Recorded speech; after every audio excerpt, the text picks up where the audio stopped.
이 이야기들은 며느리들의 경험담이나 사연을 바탕으로 만들어진 글로 사실이 아닌 허굴소스입니다. 안녕하세요. 저는 현재 7개월 차 임신부인데 사정상 이제야 신혼집을 구하려 하고 있었습니다. 그런데 시댁에서 갑자기 전셋집을 직접 구해주신다 기다리라 해서 어쩔 수 없이 일단은 저희 친정에 남편과 함께 들어와 살게 되었습니다. 원래 계획은 지금 가지고 있는 돈만으로 대출 없이 작은 전셋집에서 몇 년 살다가 주택 청약 당첨되면 그때야 이사 나가 살려 했었습니다. 그러나 시부모님이 1억 보태주시고 저희가 5천, 친정에서 2천, 또 대출을 받아 3천, 이렇게 2억 정도 하는 3룸으로 전셋집을 구하길 바라십니다. 그런데 지금 저희 남편이 코로나로 인해 일을 쉬고 있어 대출도 안 나오고 솔직히 아직은 저희 둘만 사니까 쏘리룸까지 안 가도 된다 생각합니다. 그래서 수중에 있는 돈으로 대출도 안 끼고 작은 집으로 이사가서 살고 싶었습니다. 남편 벌이도 없고 언제 직장을 잡을지 모르는 한푼 아쉬운 마당에 이자 나가는 것조차 부담스러웠습니다. 아니면 차라리 지금처럼 저희 친정에 몇 년 살면서 돈 더 모으고 친정 부모님께서 아이돌 보는 것도 도와주신다 하셨으니까 나중에 주택청약 당첨돼서 나가는 게 가장 좋은 방법이라 생각했습니다. 그런데 저희 시부모님들이 친정살이를 극도로 싫어하시며 무조건 반대만 하셨습니다. 그 이유는 본인 아들이 처가살이하며 눈치 보는 것도 싫고 본인들 손주라도 낳으면 얼굴 보러 자주 못 오실 거라는 이유 때문이라 직접 말씀을 하시더라고요. 그렇기 때문에 무조건 처가가 아닌 다른 곳에 나가 살길 원하시는데 저희는 대출까지 받아 굳이 큰 집으로 이사하고 싶지 않았습니다.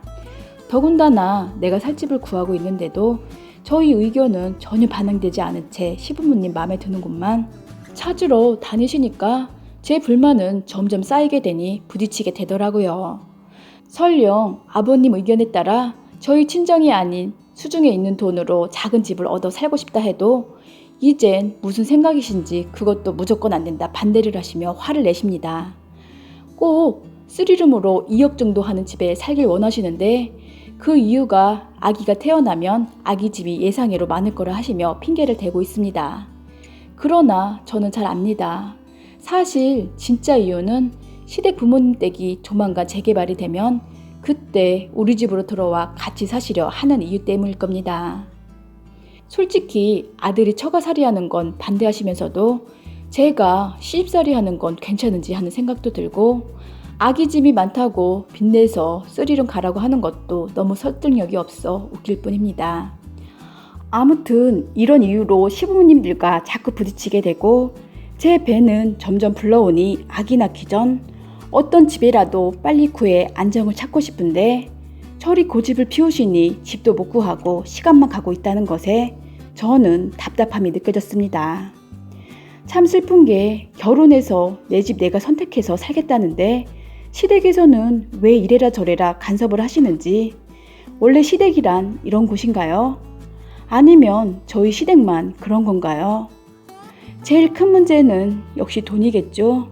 저희가 돈도 없고 또 어리기도 하니까 시부모님 마음대로 휘두르려 하시는 건지 점점 강압적으로 나오셨고 나중엔 저희 고집대로 하면 인연도 끊고 1억도 안 보태주시겠다 으름장을 놓으셨습니다. 거기에 조건이 하나 더 붙어 우리 신혼에 가까운 곳으로 집을 구하라 하십니다. 그래야 서로 돕고 살 수 있으며 친해질 수 있다고요. 제가 끝까지 반대를 하니 저와 본인 부모 사이에서 갈팡질팡 결정을 못하는 남편을 믿을 수가 없어서 제가 친정집 옆에 방 2개짜리 전셋집을 덜컥 계약해버렸습니다. 시부모님 돈에 의지하고 있다가는 휘둘리기만 할 뿐 아무것도 안 되겠다는 생각으로 그냥 될 대로 되라 하며 저질러 버렸더니 시댁에서는 저를 안 보겠다며 난리가 난 겁니다. 결혼을 했더니 뭐가 이렇게 복잡하고 어려운 건지 결정적으로 시부모님들에게 의지 안 하고 이젠 우리끼리 알아서 살겠다는데도 저 난리를 피우신다는 겁니다. 시부모님들이 해주겠다던 그 1억도 시댁 돈이 아닌 대출을 모두 받아 해준다는 거였습니다. 현재 시부모님 2분 다 직장을 다니시고 계시지만 재산도 별로 없으시고 또 두 분 다 안정적이지 않은 직장이신데 지금 당장은 내실 수 있을지 모르시겠지만 나중에 원금과 이자는 누구 몫으로 돌아올까요? 설령 그분들이 다 갚는다 해도 나중에 우리 집 구하는데 돈 보탰다는 명목하에 저희 다리 잡고 늘어지시며 평생 같이 살자고 하시면 빼도 박도 못할 텐데 아무래도 이번은 제 선택이 너무도 잘했다는 생각밖에 할 수가 없었습니다. 이렇게 저희 시부모님들은 저 같은 현명한 며느리를 얻은 걸 고마워하셔야 하는 게 아닐까요? 남들은 시댁에서 해주길 바라는데 저희는 그런 부담도 안 드리고 알아서 하겠다는데 왜 자꾸 간섭하며 스트레스를 주시는지 모르겠습니다.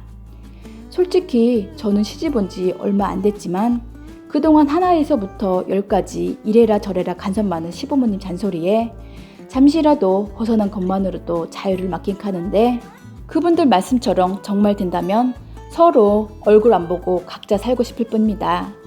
이번에 저 혼자 집을 구했는데 이게 제가 잘못한 걸까요? 아니면 잘한 걸까요? 여러분의 의견 부탁드립니다. 오늘도 끝까지 들어주셔서 고맙습니다.